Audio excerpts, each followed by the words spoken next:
안녕하십니까. 심리다 LBC 소장 임초롱입니다. 오늘은 지금 여기 제가 포스터를 띄워놓은 것과 같이 재벌집 막내 아들 이야기를 좀 해보려고 해요. 오랜만에 촬영을 하고 있는데 약간 컨디션이 좀 떨어져 있죠. 목소리가 약간 돌아오질 않았어요. 이게 크리스마스를 즈음해서 제가 놀고 있을 거라고 여러분들은 예상하셨겠지만 누워 있었습니다. 연말과 크리스마스부터 이 새해 즈음 그 시즌에는 항상 추워서 그런지 몸이 아파. 아무튼 그래서 그 시간 동안에 누워서 저희 어머니가 즐겨보신다고 추천을 해주신 재벌집 막내 아들 이야기를 좀 한번 해보려고 해요. 설정을 보니까 굉장히 흥미로워요. 나를 살해 재벌가로 내가 그 집의 막내 아들로 태어나는 거예요. 그러니까 여기에는 그 설정만 갖고도 굉장히 많은 장르가 섞여 있잖아요. 물론 이게 좀 세밀하게 나눈 장르지만. 그래서 먼저 첫 번째로 재벌집 막내 아들이 지금 인기를 끌고 있는 게 상당히 좀 저는 흥미로웠거든요. 이런 설정 자체가 실은 만화나 웹소설 이쪽에서는 물론 이것도 웹소설 기반이긴 하지만 이게 이런 식으로 획이나 아니면 주인공이 정말 먼치킨이라고 그러죠. 지지 않는 강력함을 가진 그런 캐릭터를 다루는 거는 좀 됐죠. 근데 이제 이런 게 드라마를 통해서 많은 사람한테 인기를 끈다는 건 더 대중적이 됐다는 얘기니까 이 얘기를 좀 해보면서 이 재벌집 막내 아들 분석, 직장 이야기나 심리 분석, 그리고 저도 뭐 임원 생활을 해봤고 사업을 해봤기 때문에 여기 나오는 등장인물들의 심리에 대해서 좀 얘기를 해드리고 몇 가지 사례를 또 들어드릴 수 있는 그런 부분들이 있을 것 같아서 좀 오늘 이야기를 좀 해보려고 합니다. 그럼 첫 번째로 오늘 할 얘기는 왜 인기가 있는가요? 제목은 좀 진부하지만 이 재벌집 막내 아들의 장르를 생각을 해보면 할 얘기가 많아져요. 기본적으로는 드라마, 로맨스, 스릴러가 다 들어가 있죠. 뭐 장면을 떼놓고 보면 아침 드라마 같기도 해요. 뭐 고부 갈등도 있고 여기 있는 며느리 간의 눈치 싸움에 이런 것들을 보면 약간 아침 드라마 같은. 제가 아침 드라마 비하하는 거 아닙니다. 옛날에 한때 되게 그 꼭 챙겨보던 아침 드라마가 있었어요. 두 글자였는데 잘 기억이 안 나네. 그 아침 드라마는 아침에 정기적으로 일이 생기면서 결국 끝까지 못 봤던 그런 기억이 되게 어렸을 때 기억인데, 기억이 나네요. 어쨌건, 여기에는 지금 드라마도 있고, 그리고 비중이 좀 작아서 그렇지, 로맨스가 있긴 있어요. 그리고 나를 누가 죽였는지 지금 정확히 모르는 상황에서 지금 마지막 회로 달려가고 있단 말이에요. 그러니까 스릴러적인 요소도 있죠. 약간 네가 뭘 좋아할지 몰라서 다 넣었어 같은 느낌인데, 이 네가 뭘 좋아할지 몰라서 다 넣었어라는 느낌은 여기서 이 좀 더 세부적으로 들어가면 더 강해집니다. 그런 느낌이. 사무실에서 일어나는 일이고 정치 얘기도 많이 나와요. 대통령 선거 당시에 뉴스 이런 것들이 계속 다뤄지면서 정치자 시대물 그리고 뭐 뒷모습이긴 하지만 대통령의 모습이 등장하기도 해요. 드라마 중간에 물론 당연히 대역이죠. 그러니까 이게 오피스 정치 시대물까지 들어가 있어요. 거기다가 판타지야. 죽어서 다시 태어나. 보통 이거를 회귀물이라고 하거든요. 환생. 그런데 여기에서는 또 재밌는 설정이 있죠. 내가 죽었어. 실패했구나. 다시 처음부터 시작해서 다시 간다. 이런 설정들은 판타지 만화나 판타지 소설에서 많이 쓰였던 소재긴 한데 게임 같은 느낌으로 회차되고 막 이렇게 해서 마왕을 잡았는데 성적이 안 좋아서 다시 또 처음부터 시작해가지고 스킬을 계속 높이는 뭐 그런 설정들은 있죠. 근데 이거는 지금 현실에 기반한 이야기란 말이에요. 그런데 이게 환생의 회귀물이에요. 거기에 이 세계 먼치킨. 이게 뭐냐면 내가 죽고 다른 세계로 가는 거예요. 물론 이거는 현실 세계지. 근데 내가 다르잖아요. 그래서 이거는 내가 있던 세계에서 일어난 일이 일어나지만 이세계물의 작법을 많이 따르죠. 이세계물은 뭐냐면 보통 트럭에 치이거든요. 트럭에 치여서 나는 내가 살던 세상에서는 눈을 감고 눈을 떠보니 용이 날아다니고 마법이 존재하는 그런 세상의 이야기란 말이에요.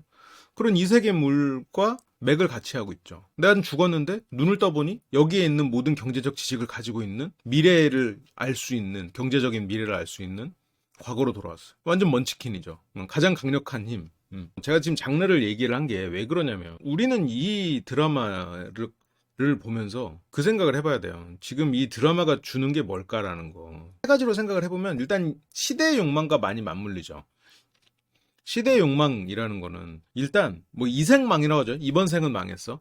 이번 생은 망했어라는 얘기 그리고 코인을 하는 분들은 많이 쓰는 말일 텐데 코인이나 주식하는 분들은 껄무새라고 하죠. 저거 살 걸, 저거 팔 걸. 그래서 앵무새처럼 이렇게 껄껄거린다고 해서 껄무새라고 한단 말이에요. 그게 결국 내가 제대로 된 타이밍에 제대로 된 의사결정을 못해서 후회하는 일들이죠. 근데 이게 후회해서 끝나지 않아.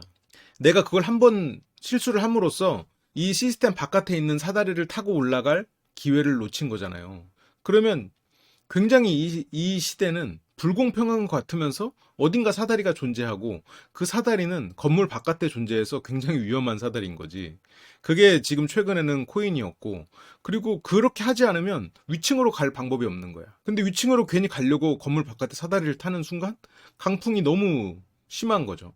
이제 그런 지금 시대처럼 보이잖아요. 그러다 보니까 이제 항상 후회와 상대적 박탈감을 가질 수밖에 없는, 그게 더 심해진 시대인데, 지금 이 송중기가 맡은 저 역할, 미래의 경제적인 이런 상황을 다 알아서 껄무새를 벗어나는 거죠. 근데 이건 꼭 주식하고 코인이나 이런 걸 하지 않는 입장에서도 마찬가지예요. SNS가 굉장히 발달한 시대다 보니까 내가 타인의 삶에 비해서 굉장히 못난 삶을 사는 것 같은 생각을 다들 갖고 살거든요. 왜냐면 우리가 눈으로 볼 수 있는 거는 상위 10%의 삶이거든. 저도 이제 얼마 전에 인스타를 다시 뭐 계정을 찾긴 했습니다만 뭘 올려야 될지 모르겠더라고. 내 인생에서 뭐 딱히 올릴 만한 게 없는 거예요. 그리고 좀 신경을 못 쓰는 것도 있고, 뭐, 어쨌건 뭔가 올려보려고 생각은 하고는 있는데, 어쨌건 뭘 올린다고 하더라도 선별된 걸 올릴 거 아니에요. 그게 내 삶의 어떤 일부분이든 아니면 내가 지식을 쌓아가는 그 중에서 일부분이든. 근데 그걸 모아보면 너무나 화려한 인생의 집합이 되잖아요. 근데 그런 것들이 실은 자기가 과거에 했던 선택을 조금만 다르게 했다면 지금 다른 현실이 있었을지 모른다는. 이건 연애에 있어서 그렇죠. 아, 그때 그 사람이 참 괜찮았는데 이런 생각이 있을 수도 있잖아요. 그런 것들이 일종의 뭐 우울함을 불러일으키는 일종의 도루마무지. 계속 생각을 하게 하는, 계속 그 생각을 곱씹게 되고. 이제 그런 것들이 우리의 정신을 피폐하게 만드는 요인 중에 하나인데, 그런 거를 지금 송중기는 완전히 송두리째 깨버리는 설정을 가지고 있잖아요. 게다가 이 상대적 박탈감이 지금 재벌집 막내 아들로 태어났으면서 또 이런 재벌을 혼내주는 이야기란 말이에요. 약간 현대판 홍길동, 과거에 이제 홍길동을 보면서 열광했던 느낌으로 지금 이거를 보고 있는 면도 있을 거라고 봐요. 그러니까 이 시대의 욕망은 내가 재벌이 되고 싶고 이 사다리를 타고 올라가서 돈으로부터 자유로워질 만큼 풍족해지고 싶다는 마음도 있지만, 이 불공정한 거 누군가가 다 가졌을지 모른다는 그런 생각 때문에 또 그들이 혼나야 되는 부분이 있다고 또 생각하는, 이런 것들이 이제 겹친 마음들이 이 드라마의 설정 자체가 굉장히 매력적으로 느껴지게 만드는 시대 같아요.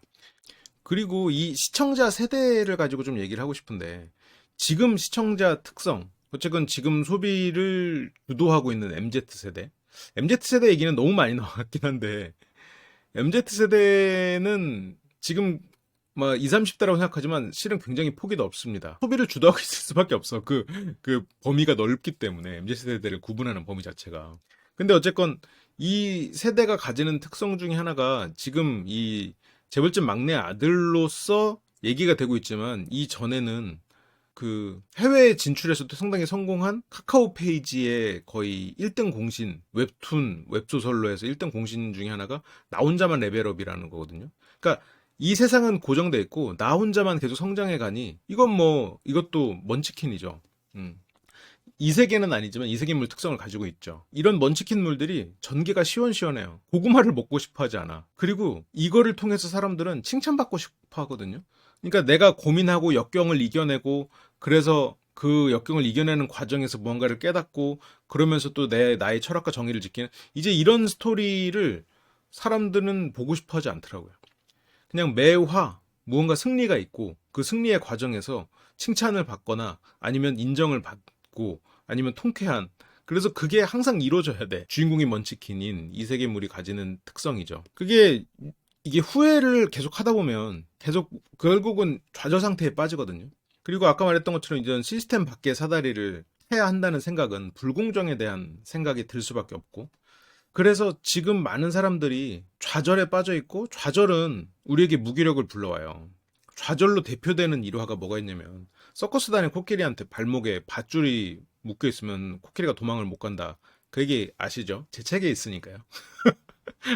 제 책 읽어보셨잖아요, 다들. 예. 코끼리가 어렸을 때부터 밧줄에 묶여 있으니까 밧줄을 끊으려고 발차기를 여러 번 해봐도 어렸으니까 애기 코끼리 입장에서는 못 끊잖아요. 그 기억이 계속 남아서 저 줄은 끊을 수 없는 줄이라고 생각해버린단 말이죠. 그러니까 내가 계속 후회하고 자꾸 이런 어떤 실패를 거듭한다는 느낌이 들면 어느 순간 시도를 안 한다는 거예요.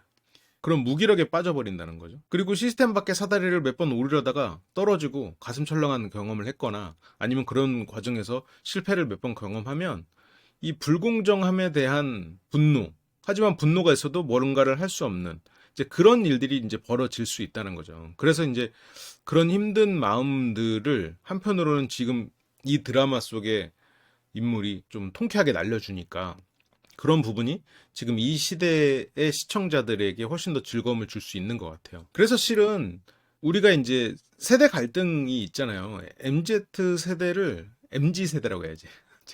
MZ는 너무 나이 든 느낌이 좀 들죠. 그리고 막상 MZ 세대의 나이대의 사람들은 자기가 MZ 세대라고 말을 불리는 걸 별로 안 좋아한대요. 그 과거의 다른 세대하고는 확실히 좀 차이가 있는 성향이죠. 그것만 봐도. 근데 싫어할 수밖에 없을 것 같아요. MG는 너무 넓게 묶었어. 특성이 다른 세대들이 묶여 있는 건 사실이죠. 근데 어쨌건 윗세대가 보기에는 MZ세대는 상당히 좀 힘들단 말이죠. 그게 이제 저런 좌절을 겪고 개인주의적인, 그래서 나 혼자만 레벨업이라는 걸로 대표되는, 혹은 여기 지금 재벌집 막내 아들처럼 나 혼자만 지금 이 세상의 예측이 가능한, 누군가의 도움을 얻고 이런 관계를 맺고, 뭐 과거의 파워레인저나 아니면 뭐 독수리 오형제처럼 다 모르시죠? 네, 모르셔야 될 거예요. 그렇죠? 너무 오래전 거니까. 그런 것처럼 동료가 힘을 합쳐서, 물론 여기서도 동료들이 있긴 있죠. 근데 그런 것보다는 어쨌건 원맨쇼란 말이에요.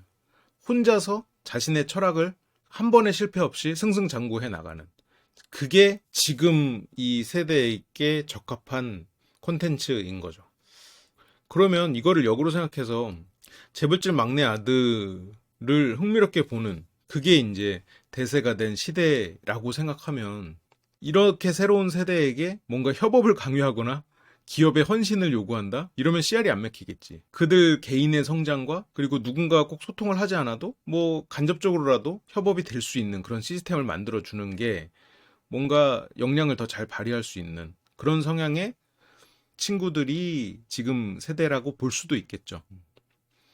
이게 저희 채널이 이게 굉장히 연령대가 다양하시더라고요. 뭐 저보다 연세가 많으신 분들도 꽤 있고, 당연히 어린 분들도 있고. 근데 이제 항상 이 세대 간의 마찰이 있을 수밖에 없으니까, 서로가 이해할 수 있는 부분이 적으니까. 그래서 이런 부분들을 조금 보면 좀 이해를 할 수 있는 포인트가 있지 않을까 해서 좀 얘기를 꺼내 봤어요.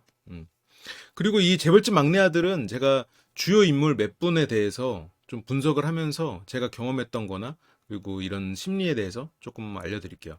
직장 생활을 한다거나 아니면 인간관계에 있어서 좀 도움이 될 만한 내용으로 구성을 해보겠습니다. 드라마가 이제 곧 끝날 것 같은데 너무 늦게 시작한 감이 있죠. 그러면 오늘은 좀 오프닝으로 생각해 주시고, 이제 다음 시간부터 송중기가 맡은 배역인 윤현우 팀장 이야기를 시작으로 본격적으로 다뤄보도록 하겠습니다. 그럼 시청해 주셔서 감사합니다.